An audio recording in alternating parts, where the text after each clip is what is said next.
ओम नमो भगवते रामकृष्णाय। सार्थक जीवन के लिए महत्वपूर्ण सीख स्वामी जगदात्मानंद जी की महान पुस्तक जीना सीखो से। हम हमेशा बाहरी प्रकृति के अध्ययन में व्यस्त रहते हैं, लेकिन हमें इस बात से भी अवगत होना चाहिए कि हमारे भीतर की दुनिया में क्या हो रहा है। हमें गहराई से मनुष्य के अध्ययन पर ध्यान देना चाहिए। हम जानते हैं कि समुद्र की गहराई में क्या छिपा है, बाहरी अंतरिक्ष में एक्सटर्नल स्पेस, आउटर स्पेस में क्या है, और हमारे ग्रह पृथ्वी पर क्या है। लेकिन मानव मन की गहराई में क्या छिपा है, यह जानना बहुत जरूरी है। स्वामी जगदात्मानंद जी की पुस्तक जीना सीखो के अध्याय 2 तुम्हारे भीतर अनंत शक्ति छिपी है के शीर्षक अंतर की गहराई में मानव मन में छिपी अनंत शक्ति को अनुभव करने के लिए प्रेरित किया गया है। आइए अब हम स्वामी जगदात्मानंद जी की ही वाणी सुनेंगे। अंतर की गहराई में मन, बुद्धि, अहं तथा आत्मा मिलकर व्यक्ति का आंतरिक पर्यावरण बनाते हैं और वस्तुतः यही उसके समस्त क्रियाकलापों का मूल है। अब मनुष्य के आंतरिक पर्यावरण की क्या अवस्था है? क्या उसके आंतरिक परिवेश का प्रदूषण घट रहा है? दूसरे शब्दों में, क्या हम इस आंतरिक परिवेश पर नियंत्रण कर पा रहे हैं? इस नियंत्रण को प्राप्त करने के क्या कोई सिद्धांत भी हैं? यदि हैं तो वे क्या हैं? जब काम, क्रोध, लोभ, मोह, मद तथा ईर्ष्या रूप 6 कुख्यात तरंगे मानव मन के तटों पर आघात करती हुई उसमें उद्दंडता, स्वार्थ, लोभ तथा अनाचार उत्पन्न करती है, तब बाह्य जगत में हम तकनीकी रूप से चाहे जितने भी उन्नत क्यों न हो, पर उनसे उत्पन्न हिंसा तथा कष्ट को कम करना क्या संभव है? कोई व्यक्ति चाहे कितना ही धनवान क्यों न हो, भले ही उसे सर्वोच्च प्रकार के सारे साधन, घर, गाड़ी, नौकर, फर्नीचर आदि तथा अन्य सारी सुविधाएं क्यों न उपलब्ध हो, परंतु यदि वह मानसिक रूप से सुखी न हो, तो क्या यह उसके जीवन की विडंबना न होगी? फिर बाह्य जगत की ये सारी सुख सुविधाएं क्या उसके लिए निरर्थक नहीं है? प्रसिद्ध बेल्जियन लेखक तथा नोबेल पुरस्कार विजेता मॉरिस मेटरलिंक ने अपने ग्रंथ द ग्रेट बियॉन्ड की भूमिका में लिखा है, महानतम अभियंता, गणितज्ञ, चिकित्सक या अंतरिक्ष वैज्ञानिक एक शोषक या एक भावहीन मूर्ख भी हो सकता है। कभी कभी लोग इस ओर ध्यान नहीं देते या इसे भूल जाते हैं। मैंने कहीं पढ़ा था कि अत्यधिक ज्ञान, निपुणता तथा शक्ति यदि पवित्रता से रहित हो तो मानव को दानव बना देती है। क्या केवल ज्ञानार्जन या निपुणता की उपलब्धि करके ही कोई व्यक्ति अच्छा बन जाता है? इतिहासकार बताते हैं कि व्यक्ति के मन के प्रदूषण के विनाशकारी प्रभाव से मानव समाज का पतन होता रहता है। प्रसिद्ध इतिहासकार अर्नोल्ड टॉयनबी के अनुसार पृथ्वी के पिछली 21 सभ्यताओं में से 19 का विनाश बाह्य आक्रमणों से नहीं, वरन मानव के नैतिक मूल्यों के पतन से हुआ। यदि प्रगति केवल बाह्य जगत के आविष्कारों तक ही सीमित है, तो यह आवश्यक नहीं है कि मनुष्य के मन में भी प्रगति होगी। आंतरिक प्रगति के सिद्धांत को समझने के लिए हमें मन के आंतरिक स्वरूप तथा स्वभाव को जानना होगा। हमें प्रत्येक मनुष्य के मन सागर में छिपे बहुमूल्य रत्नों की जानकारी होनी चाहिए। हमें मानव जीवन की सारी प्रगति तथा कल्याण के मूल में निहित सर्वव्यापी सिद्धांतों को जानना तथा समझना चाहिए। हमें सत्य पर आधारित उस सिद्धांत की खोज करनी होगी जो हमें स्वयं के मार्गदर्शन की भी क्षमता दे सके। क्या मानव जीवन का इंद्रियोचित जगत से संबद्ध खाने पीने नाचने और संतानोत्पत्ति के अतिरिक्त भी कोई उद्देश्य है? यदि कोई उद्देश्य है तो वह क्या है? मानव जीवन का क्या तात्पर्य है? ऐसे प्रश्नों के सही उत्तर न मिलने तक हम एक पूर्ण जीवन दर्शन से वंचित रह जाते हैं। Doctor Alexis Carrel, Nobel laureate doctor Alexis Carrel कहते हैं, यांत्रिक आविष्कारों में वृद्धि से कोई लाभ नहीं, बल्कि शायद भौतिकी, खगोल तथा रसायन शास्त्रों के आविष्कारों को इतना महत्व न देना ही ज्यादा उचित होगा। वस्तुतः शुद्ध विज्ञान हमें सीधे सीधे कोई हानि नहीं पहुंचाता, पर संकट तब आता है जब इसका मोहक सौंदर्य हमारे मन पर अधिकार जमाकर उसे जड़ पदार्थों से संबद्ध भावों का दास बना देता है।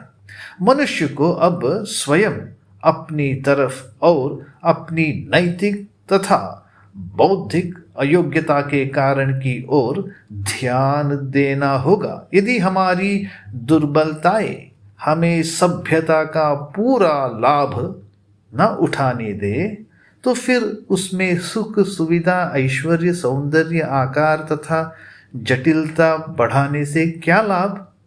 महान राष्ट्रों के उत्कृष्ट गुणों को अधोमुखी तथा नष्ट करने वाली जीवन शैली को अपनाने और बढ़ाने से कोई लाभ नहीं होगा।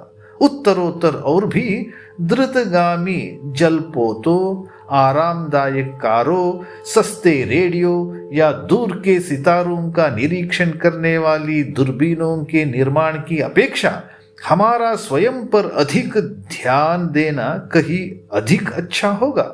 विमानों द्वारा कुछ ही घंटों में हमें यूरोप या चीन पहुंचा देने से सभ्यता की कौन सी सच्ची प्रगति हुई? क्या उत्पादन को अविराम बढ़ाते जाना आवश्यक है? डॉक्टर एलेक्सिस कैरल पूछ रहे हैं, ताकि लोग बेकार की चीजों का अधिकाधिक मात्रा में उपभोग करें। निस्संदेह यांत्रिकी, भौतिकी तथा रसायन शास्त्र हमें बुद्धि, नैतिक अनुशासन, स्वास्थ्य, स्नायविक संतुलन, सुरक्षा व शांति देने में अक्षम है। स्नायविक संतुलन, सुरक्षा व शांति देने में अक्षम है। इक्वानिमिटी ऑफ माइंड, बैलेंस देने में अक्षम है। उद्योग तथा तकनीकी के क्षेत्र में ऊंची उड़ानें भरने वाले देश तेजी से आध्यात्मिक सर्वनाश की ओर बढ़ रहे हैं। उद्योग तथा तकनीकी के क्षेत्र में ऊंची उड़ानें भरने वाले देश तेजी से आध्यात्मिक सर्वनाश की ओर बढ़ रहे हैं। डॉक्टर एलेक्सिस कैरल जोर देकर कहते हैं, सभ्यता का लक्ष्य विज्ञान तथा यंत्रों की नहीं बल्कि मानव की प्रगति है। डॉक्टर एलेक्सिस कैरल ने मानव चेतना की गहराइयों के अध्ययन के महत्व को रेखांकित करते हुए कहा है।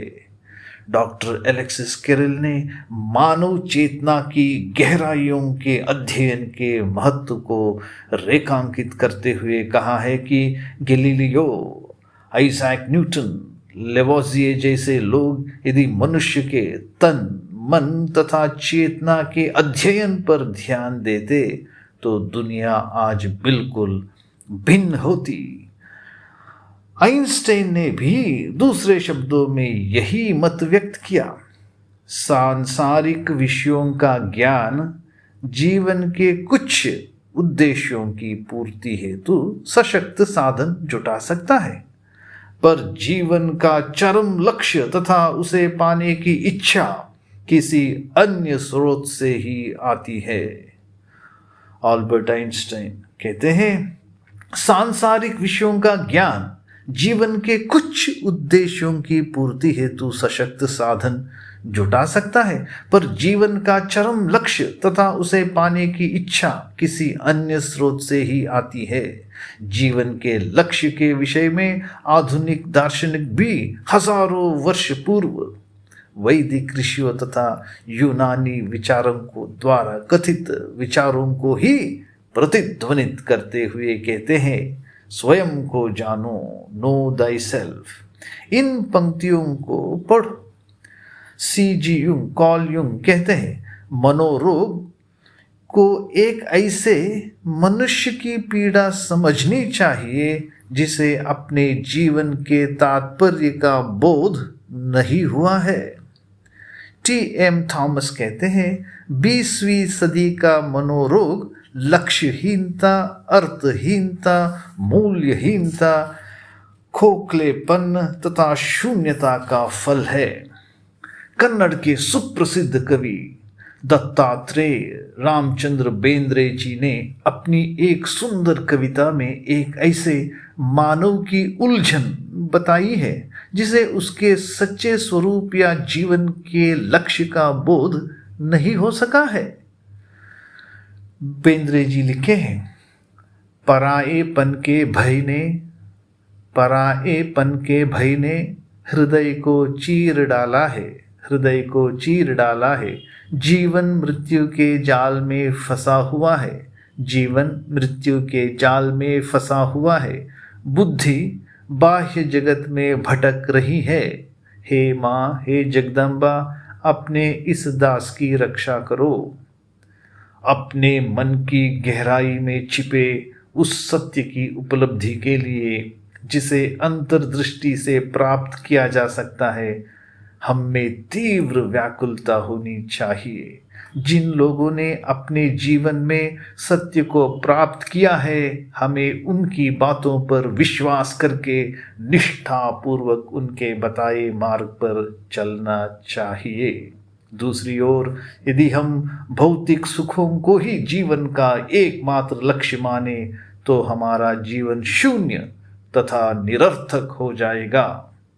शताब्दी की संध्या शीर्षक अपनी कविता में कवि कुवेंपु ने यही कहा है।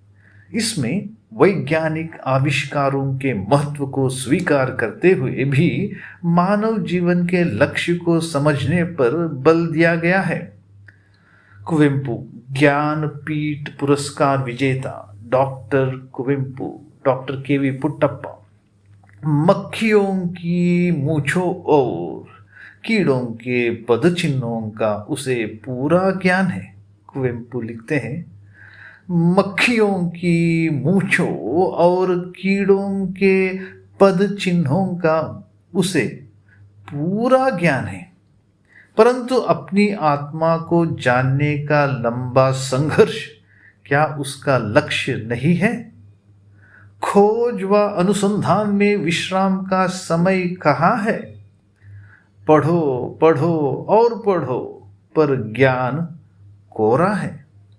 बड़े आश्चर्य की बात है कि आज विज्ञान स्वयं ही मन के स्वरूप को समझने में हमारी सहायता कर रहा है।